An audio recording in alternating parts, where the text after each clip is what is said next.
অর্থাৎ তুমি রাগ করো না। রাগের ফলাফল খারাপ, রাগের ফলাফল ক্ষতিপূর্ণ।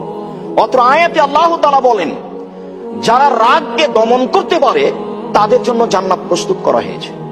পরের অংশে আল্লাহ তাআলা বলেন, অল আফিনা আনিন নাস, যারা মানুষকে মাফ করতে পারে। সাধারণত মানুষ অধীনস্থ মানুষের উপরে রাগ প্রয়োগ করে থাকে।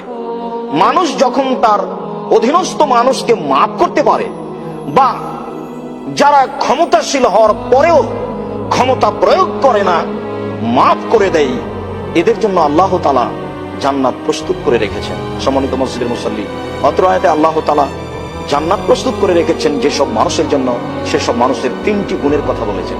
তার একটি গুণ হচ্ছে, যারা সচ্ছল অসচ্ছল অবস্থায় দান করতে পারে তাদের জন্য জান্নাত প্রস্তুত। আল্লাহ তাআলা এটাকেই প্রথমে বলেছেন। আল্লাহ তাআলা অন্যত্রে বলেন, ওমা ইউকা শুহা নাফসিহি,